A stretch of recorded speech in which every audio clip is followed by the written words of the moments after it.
Oh dear, another no. When's the last time that that was what you felt? To me, it's not that long ago. It does happen all the time. Nobody has a 100% sign up rate, right?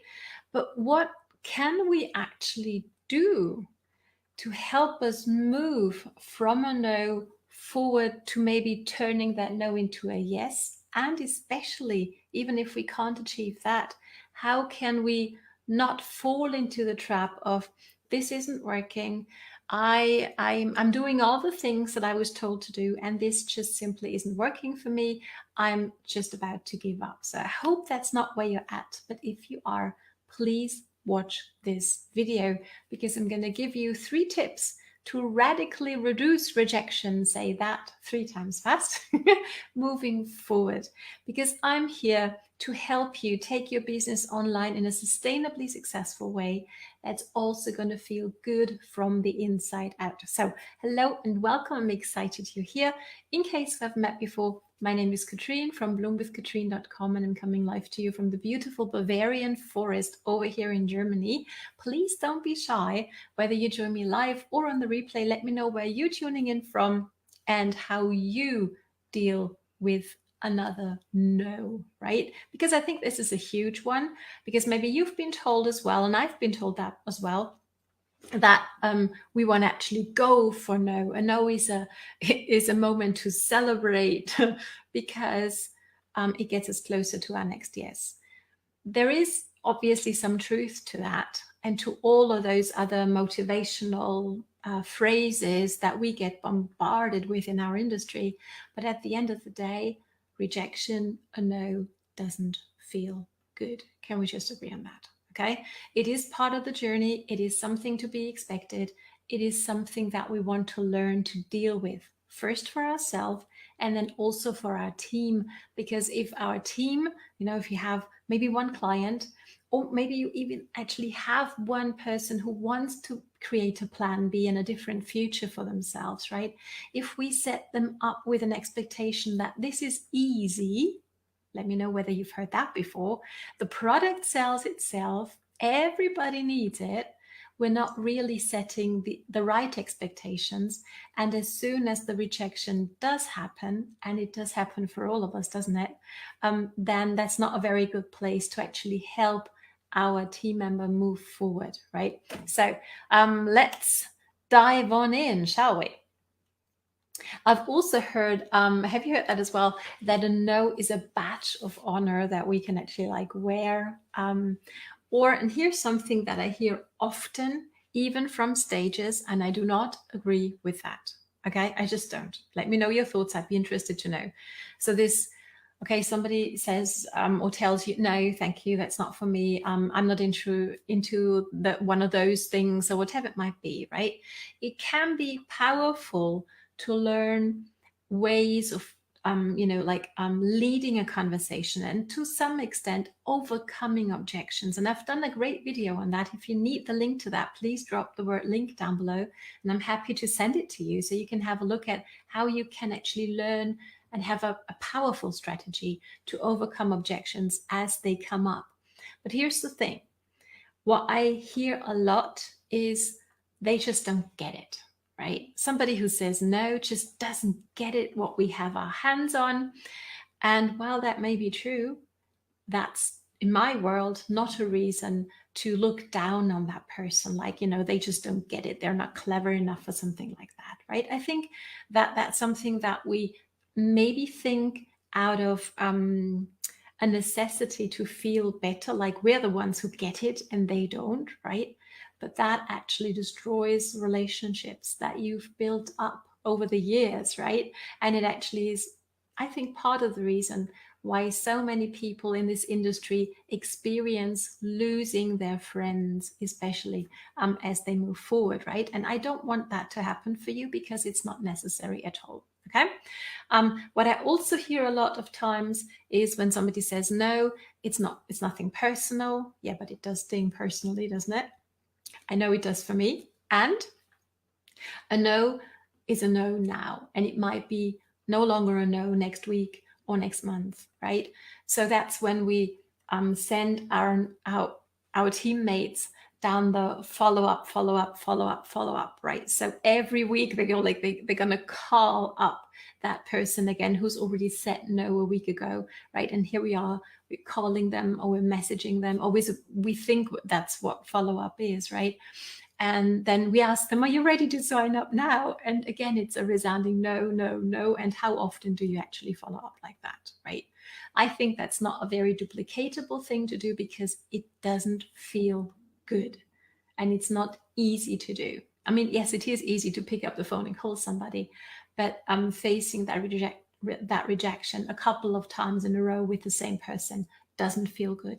And that's what destroys relationships. Let's not do that.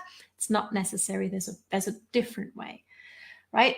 So how would it feel for you to have a way to radically reduce rejection for yourself and for your team, right? So your teammates don't have to go through that very painful experience themselves that maybe you've been through. I know I've been through it, but you can actually learn to have your perfect prospects come to you because they want to know more. How would that feel? How would that change your business and how you feel about yourself and your business as well? Okay, so let's dive on in. Here's my 3 tips.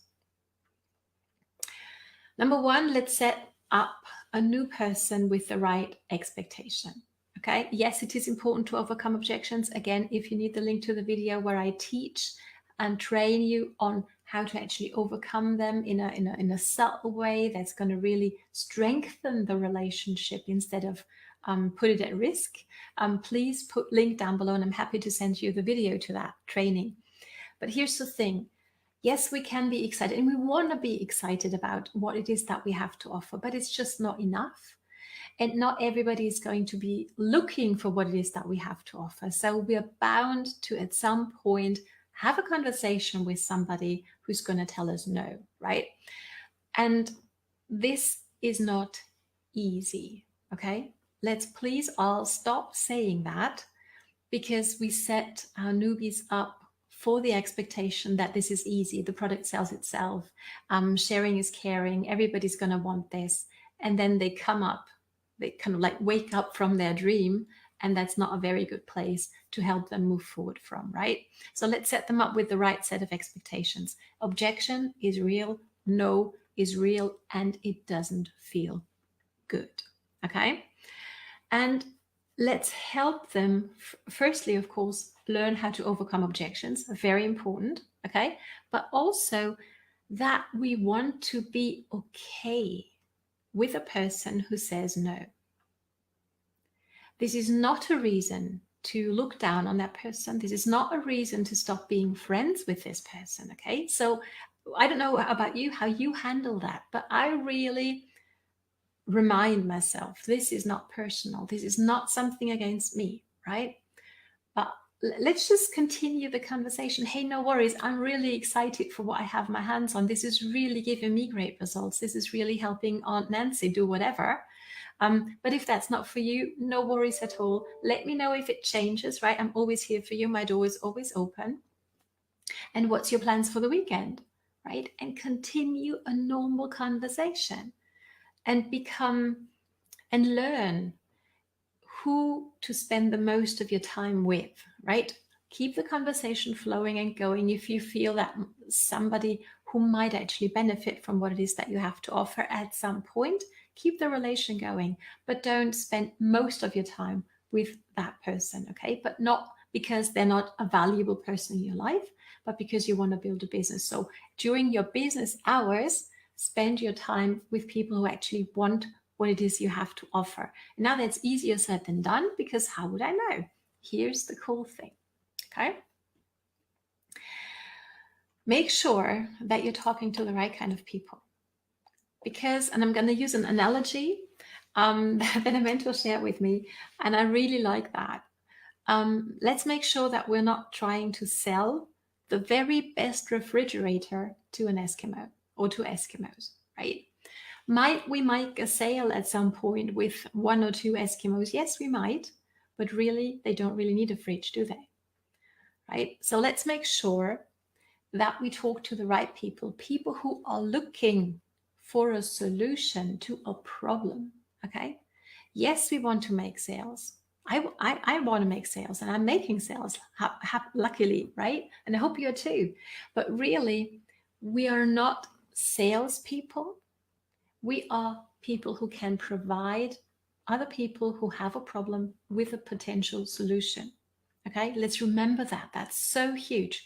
So you could have the best refrigerator in the world, but you're never ever going to really build a sustainable business, pardon me here, if you're trying to sell it to Eskimos who don't really need that product. Does that make sense? Okay, so let's think about this. And this might come as a little bit of a shock, and this is my tip number 3.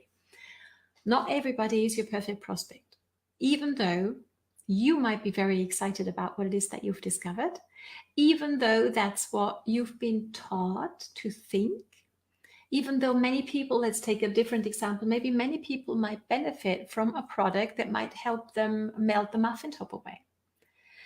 Now, but even if you're talking to people who might benefit from that because they do have a muffin top, that does not yet make them your perfect prospect, does it?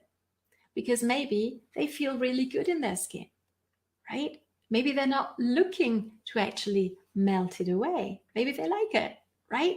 So let's become clear on that fact that not everybody, though they might be able to benefit from what it is that we have to offer, they might not be looking for our solution at the moment.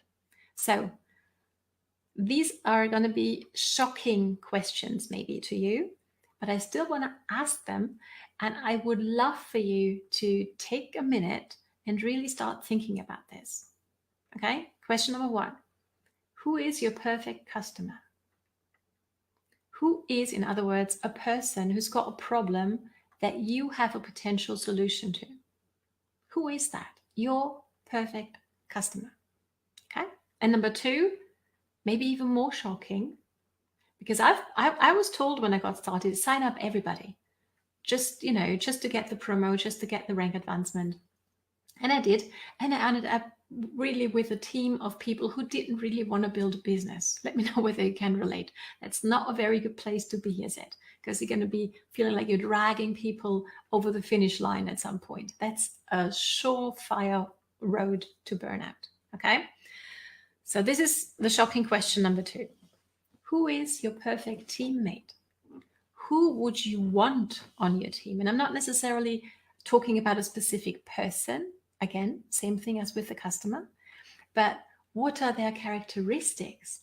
What are they like? What do they like? And why is that important?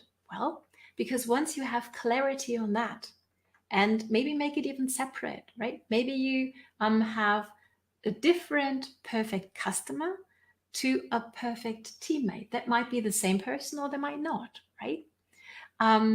But when you are clear on that, you know where you can go on social media to find them. Just like, say, you wanted to do, a vendor booth at 2 different malls, right? And in one mall, say you have some sort of health products, right? So in one mall is all about cheap, rather low quality grades of food, right? That's sold in the shops in that mall. And you have another mall where you have whole food stores and feel well wellness kinds of shops, right? So which mall would you go and put up your vendor shop, your vendor stand? At the latter one, right? Because that's where your people are. And the same thing is true for social media. You can go, and many people teach you that, right? Just go into groups and connect and make new connections and then send them your sign up link right away. Please don't do that. There's a more elegant way to doing this. But know where your people are already. Where are they hanging out? Which groups are they in? What gurus do they follow, right? So you have your perfect mall to go in and to be a person of value, to start building relationships so you can actually start meeting your perfect prospect, whether it's as a customer or as a team partner, where they are at right now. Okay.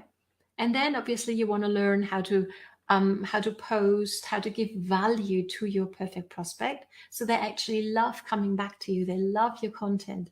And that's when you start building up the know, the like, and the trust factor, which is very, very important because we go into business with people we trust, don't we? Especially in social media. So you want to learn how to give value, and you want to learn how to create curiosity. So you have a few things that make people want to connect with you specifically. Okay. So if you want to dive in deeper, drop me the word perfect, because this is really a huge topic and it can really help you radically reduce rejection if you're talking to people who want to know more. I hope you can feel the potential in that. And if you want to dive deeper into that, please drop the word perfect down below. And I'm happy to introduce you to a free group that I'm a part of, and actually teaching there as well soon, where you can learn more about attracting your perfect prospects to you, whether it's as a customer or as a teammate. I'm looking forward to filling you in on that. Thank you so much for watching. I hope this was helpful and beneficial to you. If it was, if you found value here, let me know. And thanks for watching. And I'm hoping to see you again on the weekend. Looking forward to serving you then again. Have a great day and enjoy your journey. And never, ever give up. Okay? There's always a way. All the best from Katrin.